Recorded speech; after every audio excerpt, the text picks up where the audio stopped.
Hello, welcome to Physics 1011 online edition. This is an asynchronous online course, so there are no live lectures. All assignments will be due on specific dates, so please check the assignments or homework tab regularly and keep track on the due dates. Most lecture contents will be provided as online slideshows. Some slides will include voice recordings, especially when introducing new concepts or important topics. For other slides, you should carefully read through the content and work through the examples provided, especially for problem-solving sections. The lecture material are designed to guide you throughout the homework assignments and prepare you for the exams. For additional course details, expectation and helpful tips, please read the syllabus carefully. Classical mechanics with brief historical context. This course begins with classical mechanics, which is the study of motion and the force that causes it. Historically, this area was shaped by scientists like Galileo, who studied how objects fall and move, and later by Newton, who developed the law of motion that formed the foundation of classical mechanics theory. We first look at the kinematics, which describes motion without considering its cause. This includes velocity, acceleration, projectile motion, vectors, and graphical analysis.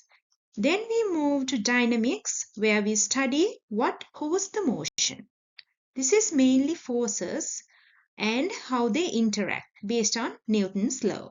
We also learn how to add and manipulate vectors, which is very important throughout the course. In physics, quantities are either scalars or vectors. Scalars have only magnitude, which means size. For example, speed like 60 miles per hour is a scalar because it has no direction. Vectors have both magnitude and direction. For example, velocity 60 miles per hour north is a vector. Another example is acceleration. It can be written as 9.8 meters per second squared downward, or more precisely 9.8 meters per second squared in the negative y direction.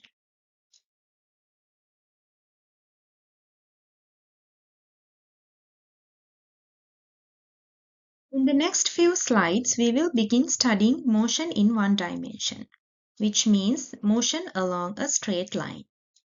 We will first discuss the difference between the displacement and the distance. Next, we will compare the average velocity with the instant velocity. Then we will also study the average and the instant acceleration. These ideas form the foundation for understanding motion and will be used throughout the course.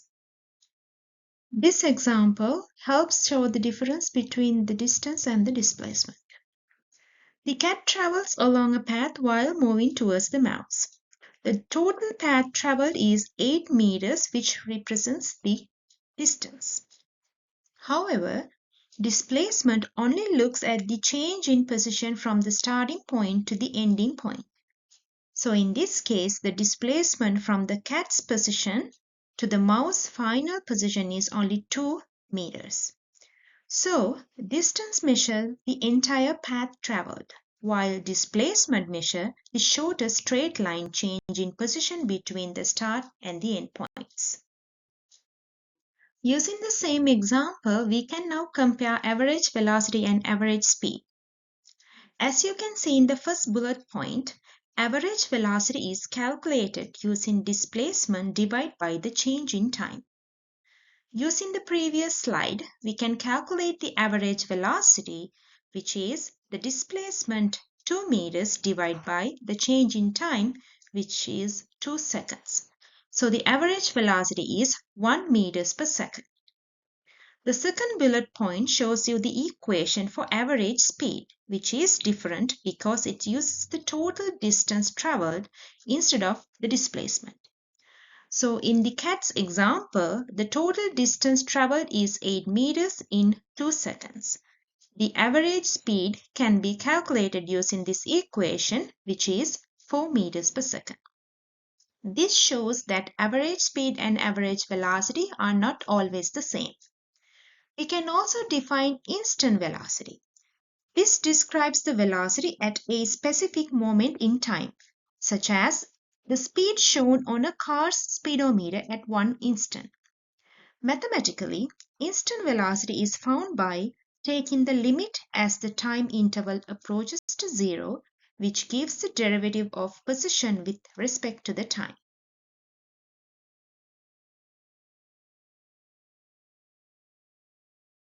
Now let's compare average acceleration and instant acceleration. As you can see in the first equation, the average acceleration describes how velocity changes over a period of time. It is calculated by dividing the change in velocity by the change in time. Instant acceleration describes the acceleration at a specific moment in the time. In the second equation, it is found by taking the limit as the time interval approaches to zero, which gives the derivative of velocity with respect to the time.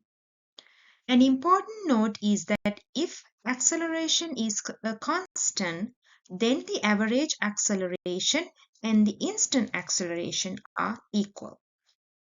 In this example, the car is moving with a constant velocity.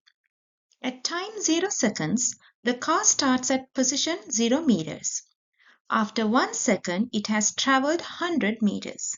After 2 seconds, it reaches to 200 meters. And then after 3 seconds, it reaches 300 meters. Notice that the car covers the same distance during each 1 second interval. This tells us that the velocity is constant and not changing over time. The position versus time graph below, or the x versus t graph, shows a straight line with a constant positive slope. A straight linear line indicates a constant velocity. The velocity versus time graph shows a horizontal line because the velocity remains the same throughout the motion. Since the velocity is not changing, the acceleration is zero. So that is why the acceleration versus time graph, or the third graph, lies along the zero axis.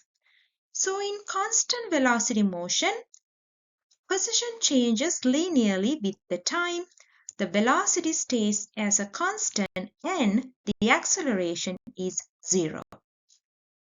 In this example, the car is moving with constant non-zero acceleration. At time equals to 0 seconds, the car starts at position of 0 meters. After 1 second, it reaches 100 meters. After 2 seconds, it reaches 400 meters, and after 3 seconds, it reaches to 900 meters. Notice that the distance covered during each time interval is increasing. The car travels further every second, which means its velocity is increasing over time. The position versus time graph below, or x versus t graph, is no longer a straight line. Instead, it curves upward because the position is increasing more rapidly as time passes. The velocity versus time graph shows a straight line with a positive slope. This indicates that the velocity is increasing at a constant rate. The acceleration versus time graph is a horizontal line above zero because the acceleration remains a constant and positive throughout the motion. So, for constant acceleration motion, the positive graph is curved, the velocity graph is linear with the time, and the acceleration graph remains a constant.